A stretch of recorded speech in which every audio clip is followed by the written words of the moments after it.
In the dimly lit halls of the Louvre, as Paris slumbered on the eve of August 21st, 1911, a plot was unfolding that would send shockwaves through the art world.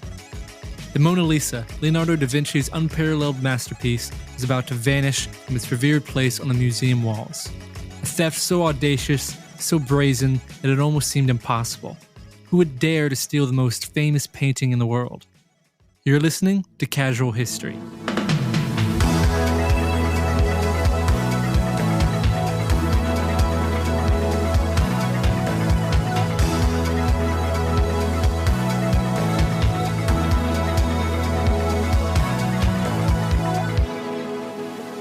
Hello, everyone. Welcome back to another episode of Casual History.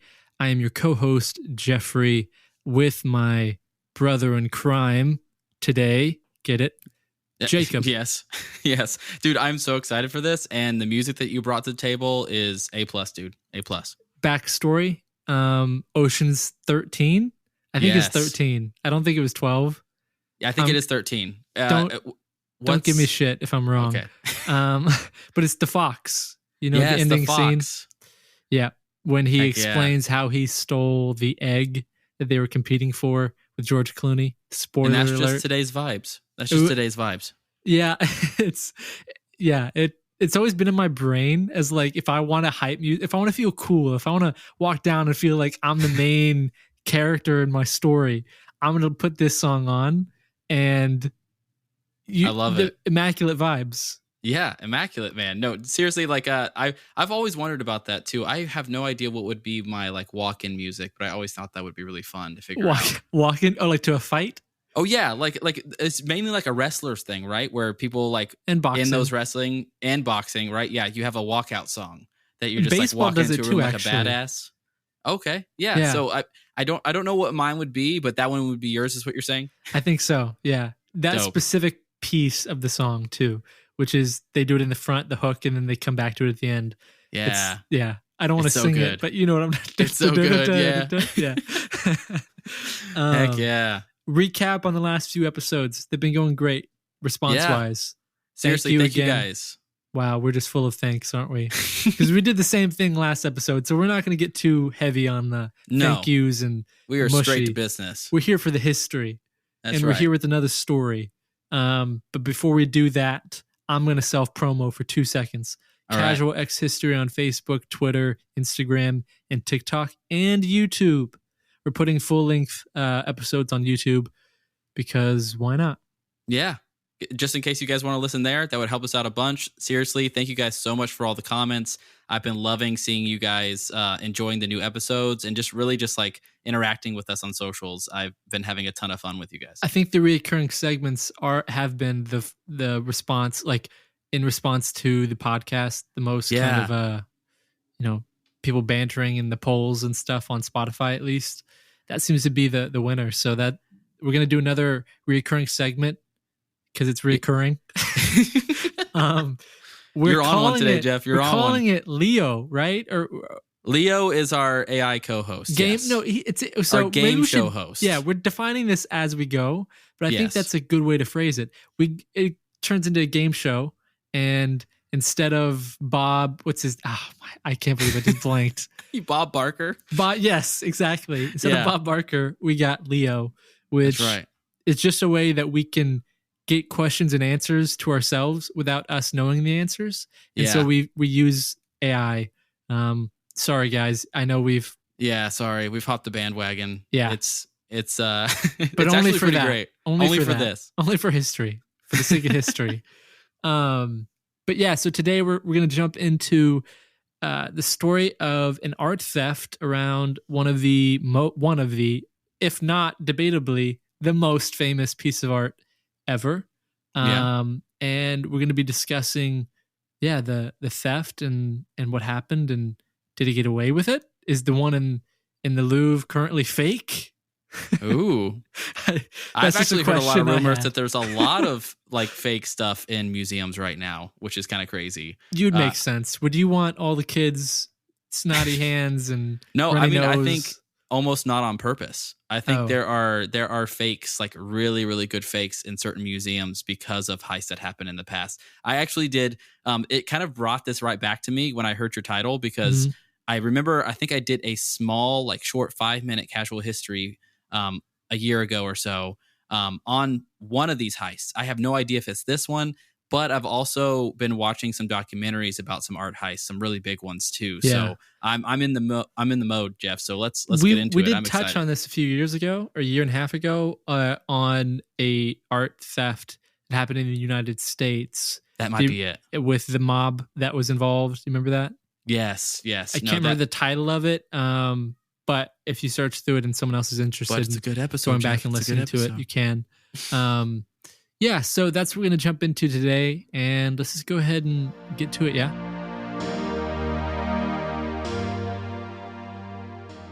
All right, we're going to start off with a bit of some groundwork being laid, maybe a bit of poetic groundwork, okay, you might call it. But I'm going to set the scene. For those who don't know what the Mona Lisa is. Oh, yeah, please. Very brief. It's going to be brief, okay? The what? The Mona what? We're going to start there, and then we'll get into the heist. Okay, okay, let's do it. So the time was between, estimated, 1504 and 1506. The scene is Leonardo da Vinci's studio. Okay, so put yourself there. Close your eyes. That's exactly who we named our game show host after. So yes, this is great. Leonardo. He's just back from the dead and hosting our game show. Either. Yeah. So, in a dimly lit workshop in Renaissance Florence, we find Leonardo da Vinci. As we've talked about, I think briefly in other episodes, he's the epitome of the Renaissance man. He's who I aspire to be, honestly. Me too, man. Me too. And this studio is not just a place of art. It's a laboratory of ideas, sketches, inventions, and anatomical studies, and endless curiosity. Something I've always admired about Leonardo, I think objectively, is just his relentless and way of interpreting and trying to figure out the truth of things, and curiosity. Yeah. And so it begins with, essentially, he starts a portrait of Lisa some weird woman somewhere. Gherardini. That's who I'm talking about. Lisa Gherardini. Okay. And there's something that captivates him about this specific woman. I think he's in love. Who is she? It's also a love story? Man, you're spoiling us today. I know. We're getting off track too early. We are. This is already setting up a precedent for the whole podcast right now. Well, Lisa is the wife of a Florentine merchant. Scandalous. Wow. But what secrets hide behind her calm demeanor and gentle smile? Leonardo becomes obsessed with her image, and the painting evolves into more than a mere portrait. Her eyes are rendered with unprecedented depth, her smile with a mysterious allure, and Leonardo is not just painting her likeness at this point, he's exploring the very essence of beauty. Wow. And that's a very high sensationalized way to put that, but her husband never stood a chance. I don't think so. I think when he says, "Let me paint you," like one of my French girls, you say yes, Jacob. You just say yes, and then you become the iconic picture that everybody knows. This connection, Leo in Titanic. Is there a connection to that? What do you mean? Their names? Let me paint you. Never mind. Forgive me. Nothing. So we know how this story ends, okay? The Mona Lisa becomes a masterpiece, not only of artistic technique, but psychological insight. Leonardo employs his knowledge of optics, anatomy, and light to imbue the painting with a life of its own. Her smile can almost seem to change depending on the viewpoint. Her eyes seem to follow the viewer, and she becomes a riddle in the mind of the viewer, an enigma, a reflection of the human soul. So that's the poetic. Are you sure about that? What was that? Don't worry about it. So, guys, just another note. We're working on implementing a soundboard, and Jacob's got control. Implementing. So we are here. We have arrived at the soundboard, Jeffrey. Right. Don't even play. Well, I just want the listener to be ready that we will be getting to the history, and that is what we're here for. Absolutely. With a little bit of added sound bites. Yes. And so that, for those who don't know, I know everyone probably does know, but that's the general overview of how the Mona Lisa came to be and what it currently is. And so by the time we get to the night before the theft, because we're jumping scenes here, okay? So now you're going to put yourself in 1911 on August 20th, okay? Wow. Okay. In the 20th century, at this point, the Mona Lisa, the enigmatic painting, now resides in the Louvre, an enduring symbol of French culture, attracting visitors from all over the world. Even at this point, its fame has transcended borders and it's become an icon of human achievement in the arts. Enter scene Vincenzo Perugia. I butchered the name. We know this, guys. We do not do names very well here. This is a shtick of ours that we're not trying to keep. It just keeps happening. Yeah, it's not on purpose. Vincenzo is a simple Italian handyman, but he's got grand ambitions, as do we all. He works within the very walls that house the masterpiece, and he begins to start dreaming and fantasizing of stealing it. What drives him, you ask, Jacob? Which you didn't, but I know you did. Yeah, please. It's a misguided sense of nationalism, believing the painting should return to Italy. He believes it shouldn't be here in the Louvre. It shouldn't be for the French people, mainly, even though people come from all over, but it's in, France. So good intentions. Good intentions is what I'm hearing. Is it greed? Right. Is that greed thinking of the fortune he could gain, or is it something deeper? Maybe. Maybe a desire both. to become part of the painting's storied, history. I think it kind of works out for him either way, Yeah. I think it's a win-win. I don't think you can lose. No, I don't think you can lose. Besides if you end up in prison. But other than that, you're good. Yep. And so as Perugia's plan takes shape, we explore the atmosphere of the time, okay? It's a world in transition in 1911, a time of industrialization, nationalism, and changing values. The art world itself is undergoing transformation with new movements like Cubism that challenges traditional forms. And amid this turbulence, the idea to steal the most famous painting in the world doesn't seem so far-fetched in the line of headlines. And I know this kind of touches on even the last podcast we did, and even in the emu war, most crazy stories I think I'm beginning to find happen when other crazy things are happening. Yeah. And they're either off the back of something crazy happening or it's in the mix. And I guess it's debatable to know whether there's ever not something wild happening in history once you look back 20 years or 30 years from that point in time. But that's when this is taking place. And so we're going to skip to the night before the theft. Getting into it. Yeah, we're getting into it. So Perugia prepares. He studies the layout of the museum, the routines of the guards, and the perfect hiding spot. And he's not just planning a heist, he's orchestrating a performance because it has to go perfectly with people moving, guests, and when people clear out, security. Can you, again, enter the mind where I'm thinking of the Ocean's 13, trying to dodge all of the laser beams and trying to get to the I can cue up some music if you're feeling the vibe. You just let me know. I'll let you know because we might be getting there close. I want to do that before we hit the ad break. There's a good little lift off, and we'll play that when that happens. But he's, again, orchestrating a performance and a daring act that's going to shock the world. And these are the threads that connect Leonardo's studio to the plot. And again, with the art piece being at the center of this, the ambition, the greed, is it for money? Is it for, nationalism? What is it for? And so what we end up finding out essentially that the plan is a bit of both, as most things are. Desire, greed, and audacity, it was devious. And so as the Mona Lisa reputation had grown, its allure amplified by poets and writers and admirers, to steal it would become an act of incredible bravado and status, which who wouldn't want to be the guy? What? I don't want to say that. Who wouldn't mind being the guy? Raise your hand. Imagine you're what, the 1800s, you're hanging out at a bar. Yeah. Some chicks walk up, they're like, "Who are you? What have you done?" And you're like, "Yeah, I stole the Mona Lisa." Yeah. I mean, it's a killer line. It's great. Pretty great line. And you think with this plan, Jake, you're like, man, he must be thinking of so much. This yeah. must be a really dramatic plan. He must be scaling the walls. He must be coming in at night, breaking windows, and I don't know, picking locks. Yeah, like Mission Impossible, like coming down like Spider-Man, you know? You would be wrong. Again, his plan was simple, yet effective.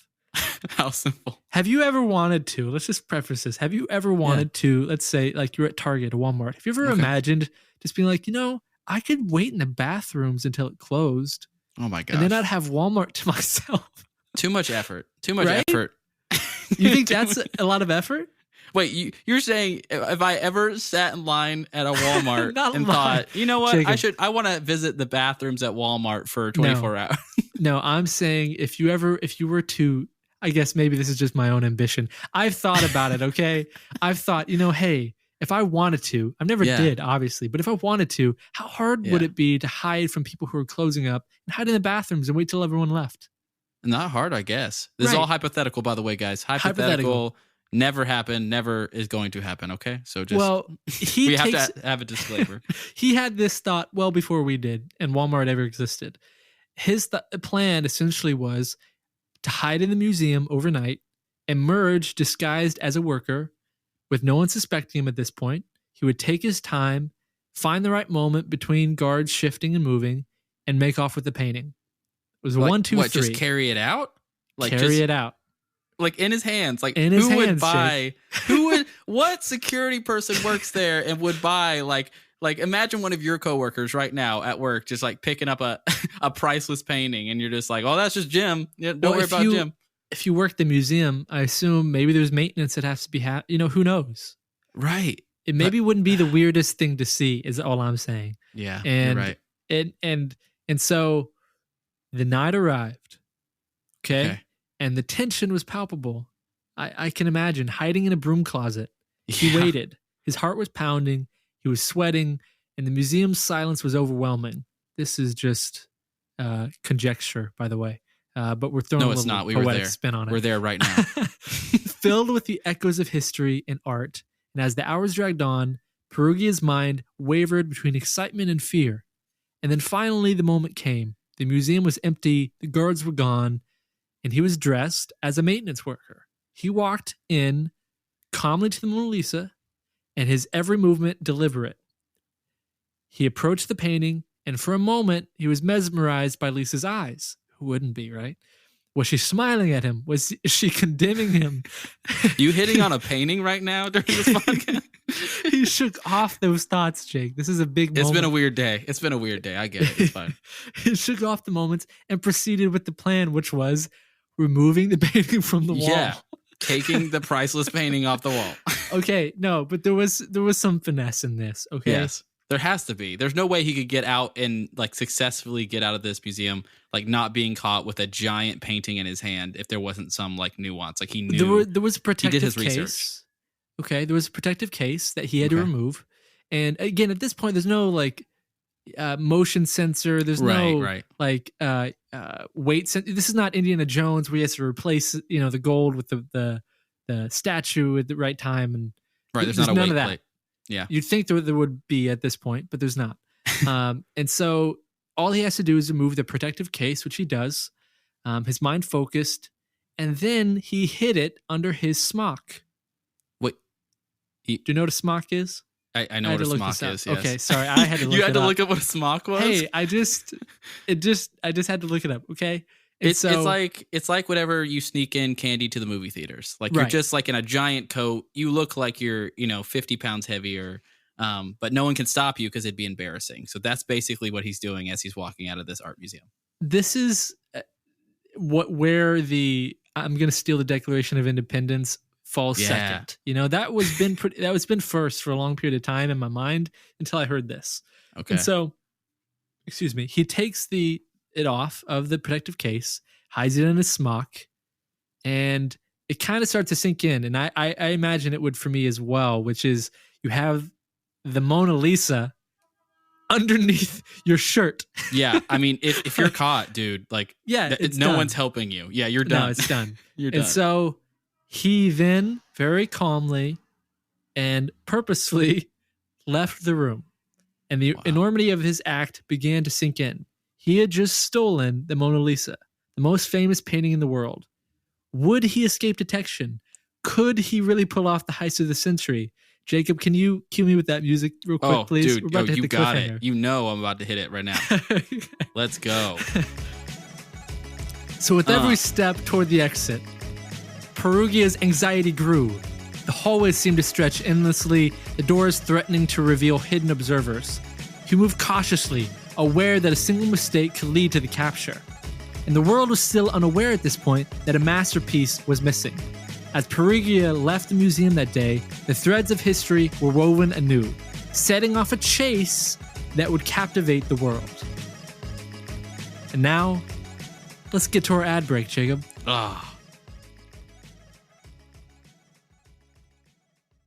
Want to make a podcast? Spotify's got the platform that allows you to make one super easily, then distribute it everywhere and even earn money.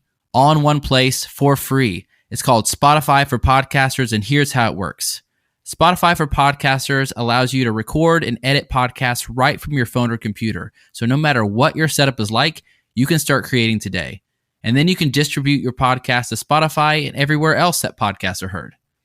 Video podcasts are also available on Spotify, and with Spotify Podcasters, you can earn money in a variety of ways, including ads and podcast subscriptions. Best of all, it's totally free with no catch. Ever since I discovered Spotify for Podcasters, I feel like having options like video podcasts and question and answer polls has allowed me to be creative on a whole nother level. I highly recommend that you give it a try. Download the Spotify for Podcasters app or go to www.spotify.com/podcasters to get started.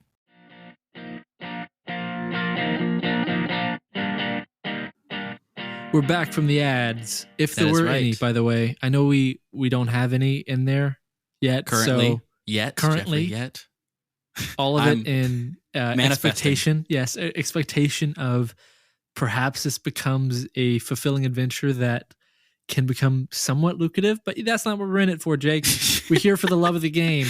Just as to fulfill our pockets with, with the Mona Lisa. With the Mona Lisa. That's what we're trying to do here.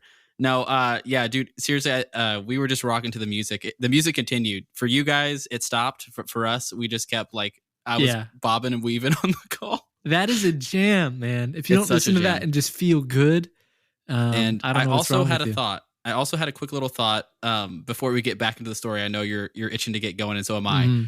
Was we really need to, in post, you need to be putting some National Treasure quotes within here. I think that'd be perfect. Just sprinkle them in, you know, just a little Salt Bay action across the podcast. Okay. Noted. Producer, which is us, me and you. Can you make a note of that, please? That we're going to put some, for sure. Let me make a note at 1:12 of the second half of the podcast. Yep. I'm going to add a little marker right now. Boom. So, Perugia, where did we leave off? I forget. I'm sorry. Yes. Someone just casually walked out of a building with the Mona Lisa underneath his shirt like a normal person. Exactly. Smock, Jacob. Get it right. Smock. And so we're going to jump into the aftermath and the resolution and what ended up happening to the Mona Lisa, because it's back in the Louvre currently, right? It gives you some hints, right? Right. What happened to this man? Me posing unnecessary questions is more fun to me because it's like, yes, obviously it's back in the Louvre. You're just implying more conspiracy theories, which I'm all for. Listen. Yeah. Let's start some new ones. Let's spin up some new ones. Yeah. So the aftermath, okay?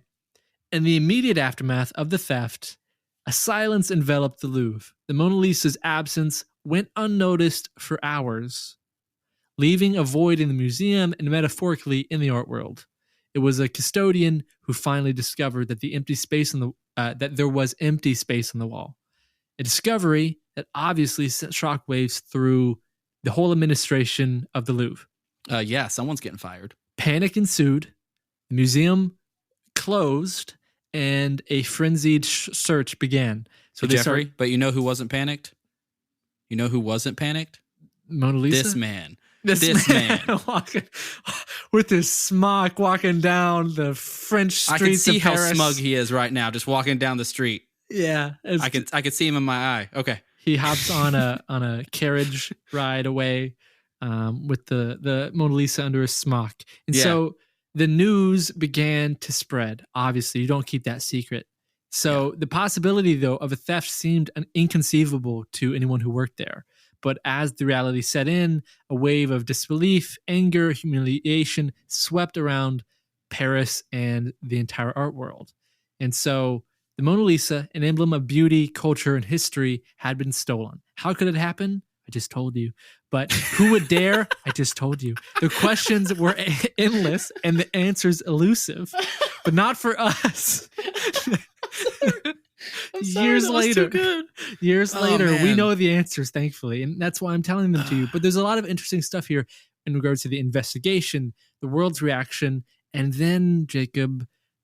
Well, spoiler. Do you think he got caught? I think he got caught, but there's a whole thing around that we're going to jump he's into in prison for sure. Prison for his whole life. Go through jail. Straight to jail. Straight to jail. So the investigation, right?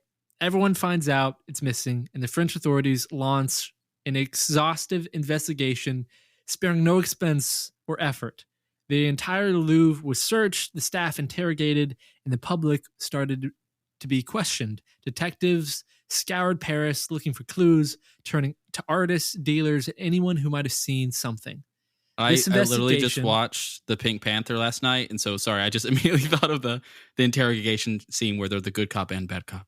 Right, and then also him popping. I imagine them going through the houses and opening the door, just like at the front, the beginning scene where he goes, yes, you're under arrest for the in the door. Whatever is something who get, I don't know. Just look for a man that has a square stomach. Look for a man. That's what they're looking for. That's the sketch artist right now. It's just like... Right. Well, Jacob, no one was left out from the interrogation. So one of the famous figures who was brought to questioning was Pablo Picasso. Oh, really?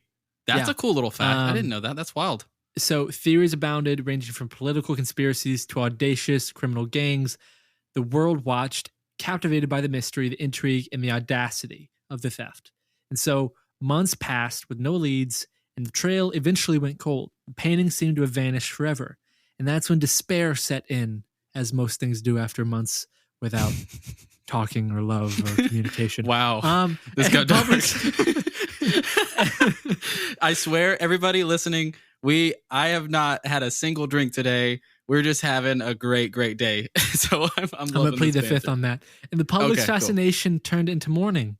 Had the Mona Lisa actually been lost to history? Will it ever resurface again? I guess we'll never know. And obviously, this was not merely a criminal act. It was an event that resonated deeply with people worldwide. The painting's allure transcended borders, even at this point, languages and cultures. Its disappearance was felt as a personal loss, a theft from humanity itself, as one of the great works of humans. Humanity. Human beings. Human beings. And so there was starts to be a reflection on the meaning of the theft. And so again, touching on the same themes that we mentioned at the beginning, which were greed, obsession, nationalism, and the power of art itself to cause such a stir and cause such a communication that even us, we're talking about this piece of painting that was painted by one man in his little studio over a mistress. No, I'm not going to call her a mistress, but over a lady that he was obsessed with. It's funny how long-lasting a piece of art can be and how detrimental of a loss that it can feel like when something like that is taken from you. Even the human psyche, like having something that you just know about. I think about this way, not to tangent, but I think about this way with popular figures. There was some popular figures that when they died, or like it affected me, even though I had no real connection to them. For instance, not to make this serious, but Kobe Bryant.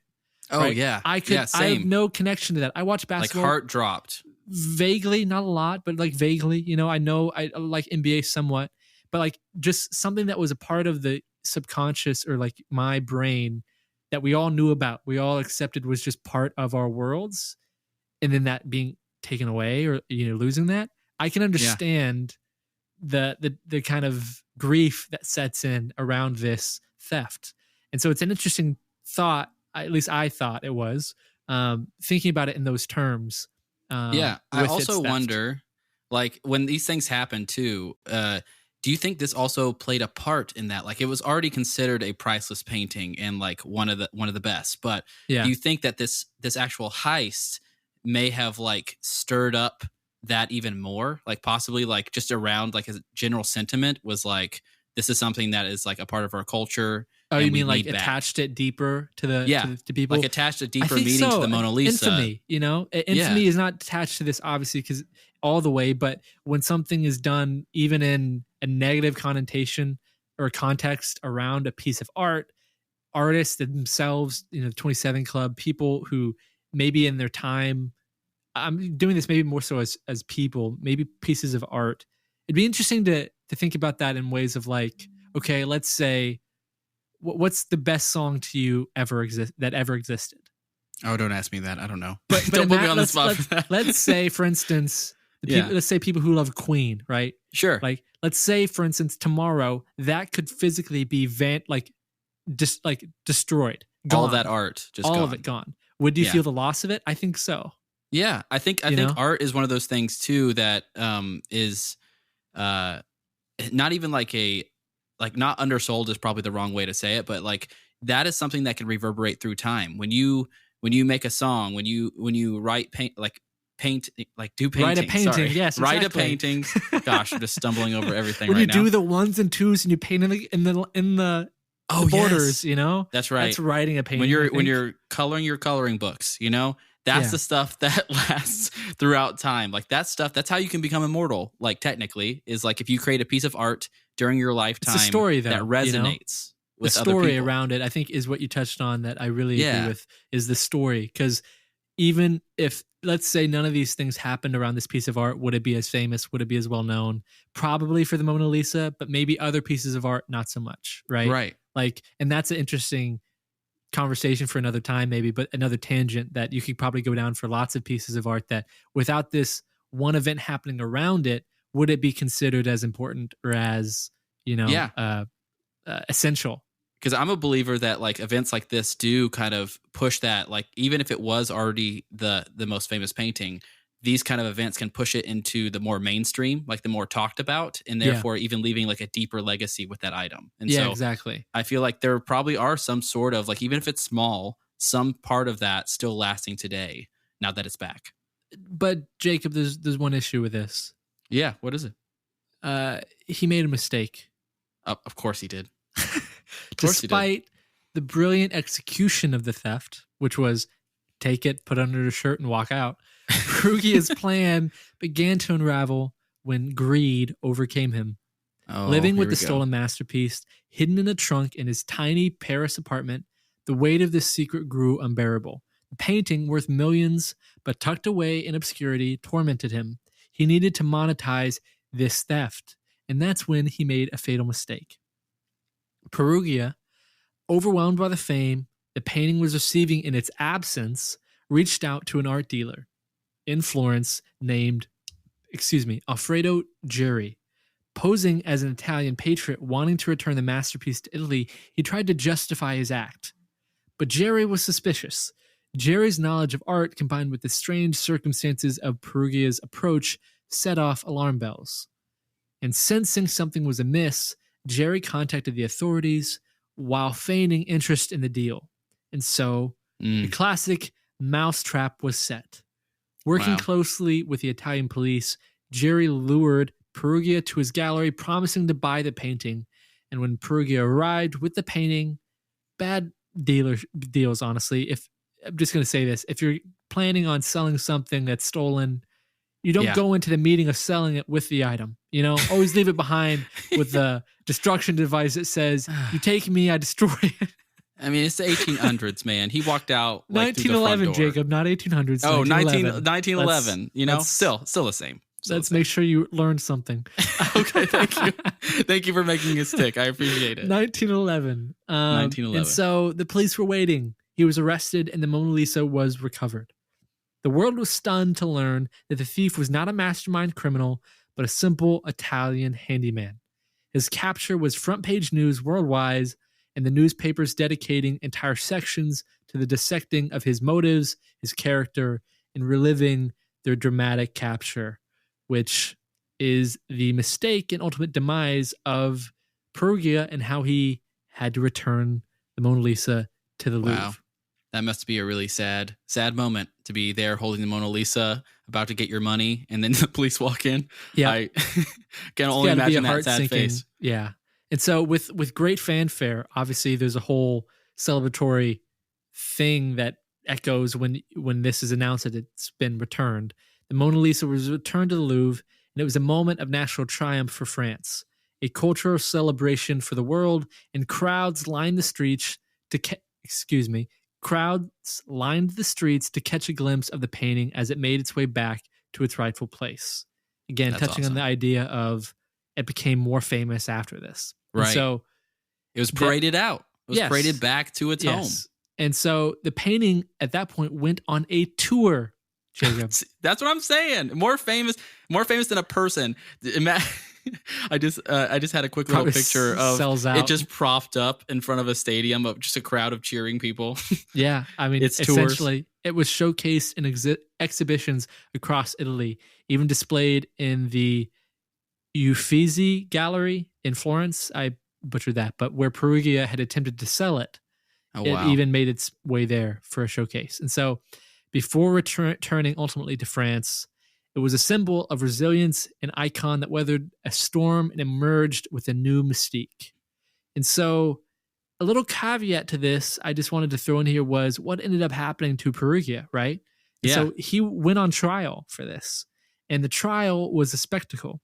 His defense was that he had acted out of patriotism, wanting to return the Mona Lisa to Italy, her homeland. It's a good line. The court was unmoved. His claims were overshadowed by the audacity of the crime, the deceit, and the violation of the trust. Wow. And so he was convicted and sentenced, but surprisingly, his punishment was relatively light.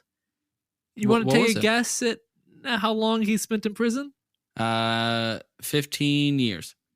That would be light to you, I assume, yeah? I don't know. I'm just taking a random guess. Random stab in the dark. A little over a year. That's it? Yep. For stealing the most famous painting in the world. Yes. The public's opinion was divided. And so people thought him was a villain. Was he a misguided patriot, a thief, a lover of art? The debate raged on.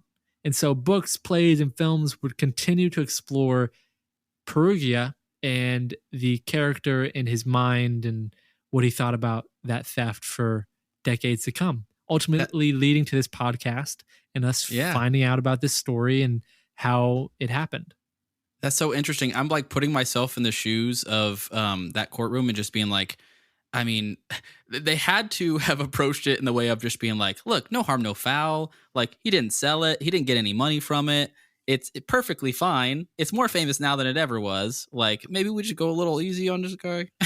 I mean, the tour was, I would assume, would be lucrative again for any exhibition it's in. You're getting a ticket. Like, it did help the status, and I would assume help the museum ultimately with that period of time. And if one was smart, they did this on purpose, but they didn't. There's no conspiracy around that. But if you want to do something like that, I think that would be pretty smart. But again, I'm always thinking of the cynical. I feel like I'm catching myself more and more. I am always I'm always more a vocalizer of, well, if you wanted to just make more money, you might as well just steal it ahead of time. You're like, your plan's good, but this is better. Exactly. I've got you. Even in how he's going to sell it. I'm like, why did I say that? You're implicating yourself quite a bit on this podcast, Jeffrey. I don't know if you know that. I have not stolen anything in my life, Jacob. You would be hard-pressed to find evidence of that anywhere. Oh, wow. You really emphasize evidence. Okay.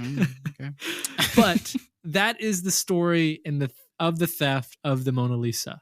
Wow, that's really good, man. I have to imagine his tombstone says the stealer of the Mona Lisa on it somewhere. Probably. I mean, he spent a year in prison. Would you do that for a year in prison? I don't know, man. I don't know. What do you love so much that you would spend a year in prison?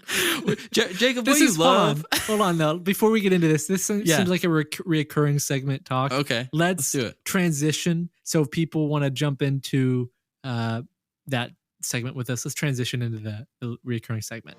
All right, let's do it. All right, Jeffrey. So we're back to our game show element, our reoccurring segment. I've been loving it so far. I don't know about you, but except for the fact that I'm losing every single game that I apparently come up with, which is honest great. Opinion, Jacob. Yeah, I love it too.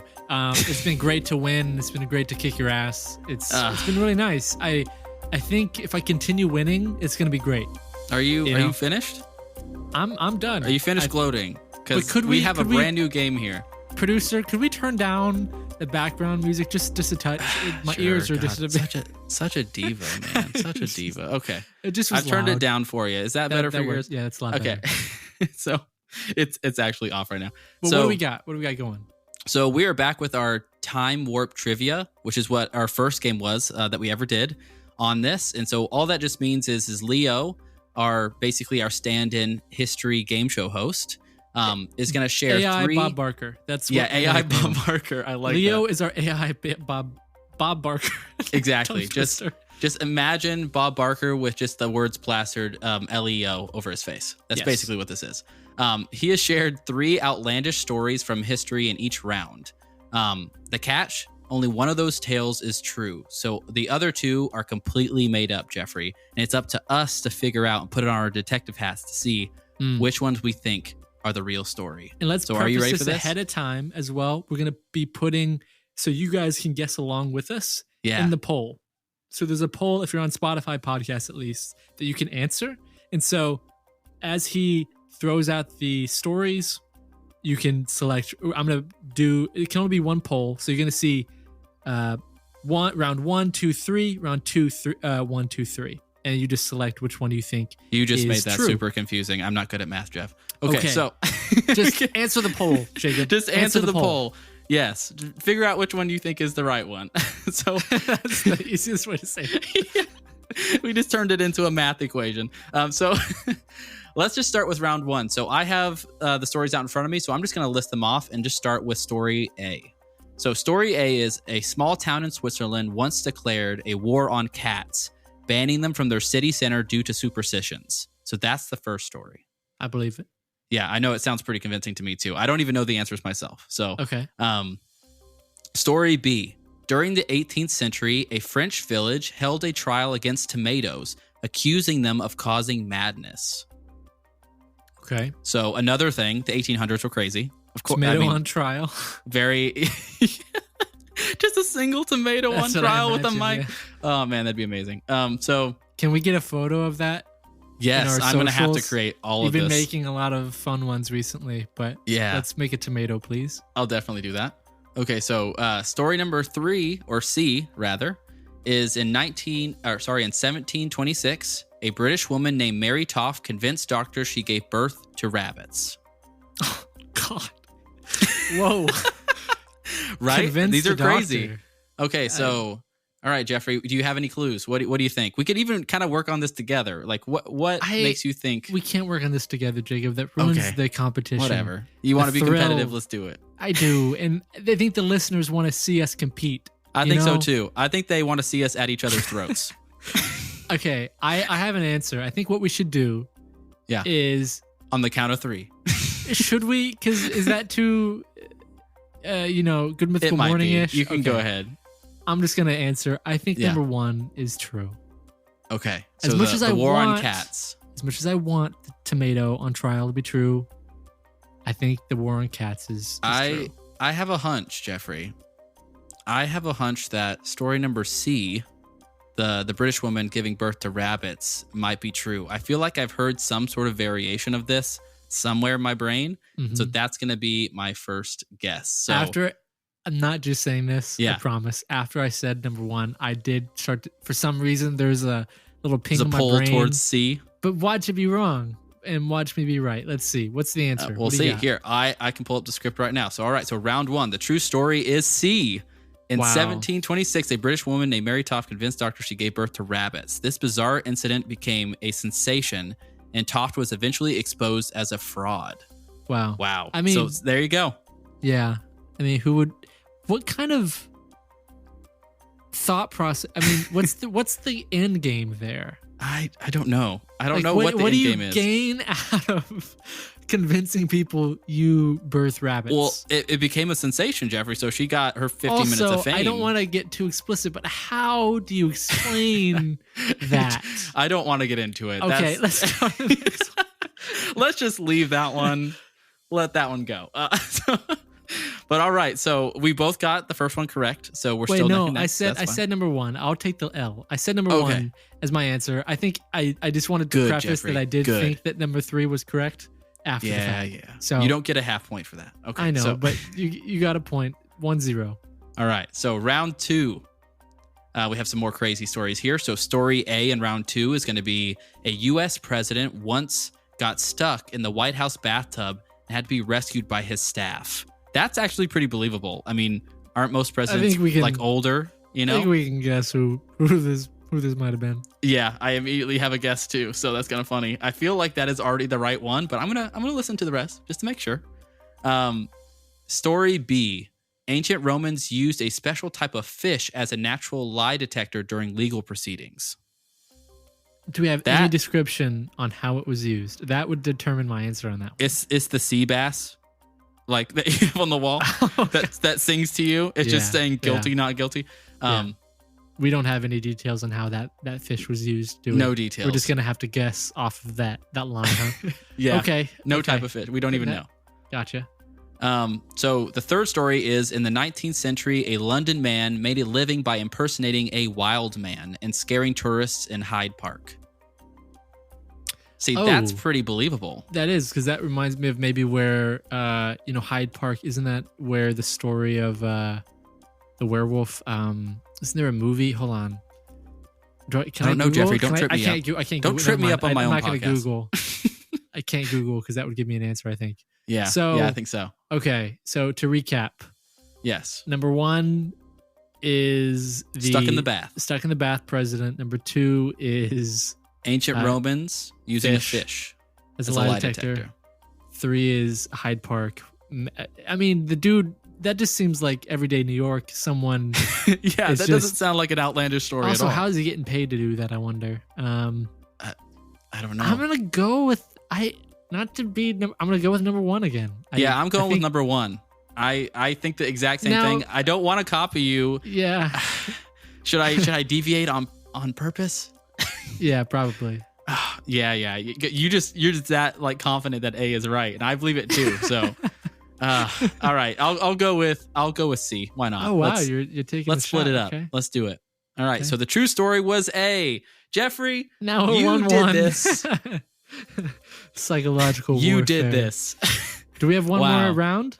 Yeah, we have one more round and also a bonus round if we want to continue. So we have lots more games. Maybe bonus round if we end up tied.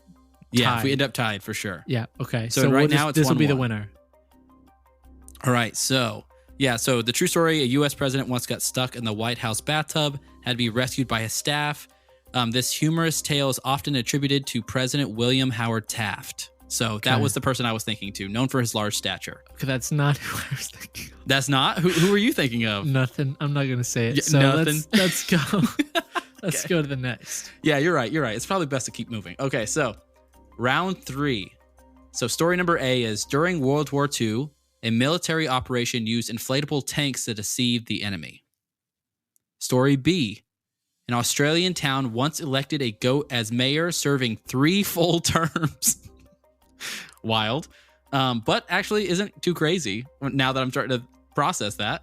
And story C is in the 1600s, a Dutch artist painted over 200 portraits of the same chicken, believing it to be a reincarnated friend. Sounds like a lonely man. I already know which one's right. I'm not going to give you my answer. Dude. I do. A is right. A is right. Yeah. I know.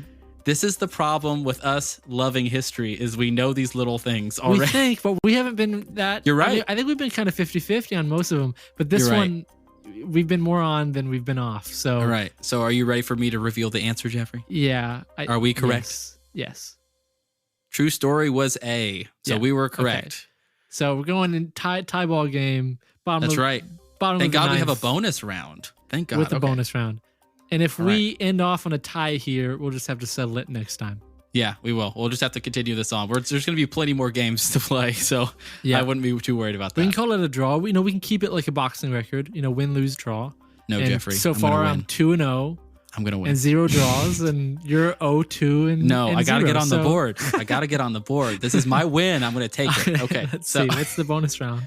Bonus round. So, story A. A medieval king had a royal court of dogs, each with its own title and responsibilities. Now, that's a king I can get behind. That's where do I start? Where could I serve, man? So, story B is in 1957, the BBC aired a report showing spaghetti. Oh, this is the same one that we had in the previous one. Spaghetti being harvested from the spaghetti trees in Switzerland. Wow! So we're gonna cut that down because we already have the answer. Yeah. Right. Is there a third story? There is a third story. A famous composer once wrote a symphony that could only be performed underwater. Okay, so here we go. We got a 50-50 shot, Jacob. I say, since we don't have a third option, we both have to pick a different answer. Okay. But right. before we do we have heads or tails? Yeah, do we heads or tails it? Or no, maybe let's discuss. Maybe we're not even on the same wave here. I think we are. I think we're probably going to be. What's the first one again? A medieval king had a royal court of dogs, each with its own title and responsibilities. Okay, and the third one being? A famous composer once wrote a symphony that could only be performed underwater. Okay, I have an answer. What I would like to answer. Me too. And okay. I feel the tension in the room. I want to do the underwater one. That was the one I was going to choose too. Okay. You know what? Screw it. I'm going with No, you don't have to. Don't, because then you're gonna come back to me and you're gonna say, no, I want that. I want that, Jeffrey. That's what I'm looking you're right. for. You're looking at the answer. Because when you're right, I want to be able to say that this was completely farce, and I want to redo the whole game. So watch you be right, though, Jake. Watch you be right. If you're looking at the answer, I swear. I'm not yet. Okay. I'm not yet. What's the answer? Let's go. Let's lock it in. Jeffrey, do you want to know what the correct answer was? I do. It was one neither of us chose because we cut it out. No, wait. Yeah, that's right. The spaghetti because wombats. That was the true one from the first episode. Okay, wow, we're gonna end this on a draw. Yeah, we got to get out of here. This is embarrassing. Okay. Okay, Leo, we're gonna come back for our trip to the Bahamas real soon. And that Bob Barker, just he tricked us with the same one twice. Yeah. The same one twice. No, twice. That's all right. I think we got it. We're going into the next round even. Yeah. That's okay, right? I think that works well. You could also just, kind of gift this win to me if you No, felt. I'm not going to do that. We're gonna do a boxing record 0, 2, and 1. Jacob, we're a draw. All right, don't worry. I've got a comeback story in me. Don't you worry. I'm excited for the next episode that you're going to bring into the podcast. I want to thank everyone for listening this far. If you've made it this far, yes, that is pretty crazy that you've listened to us ramble for this long. And I hope you guys are enjoying ride. The new segments and how we've been kind of splitting the podcast a little bit easier for you to understand what's coming, what's to be expected, and what you're going to get out of this podcast, because that's big for us and what we listen for. Yeah. So let us know how you think it's going so far with this new rebrand and new episodes that we have coming out. We are excited to keep this going. And that's right. We will see you guys next week then. See you next week.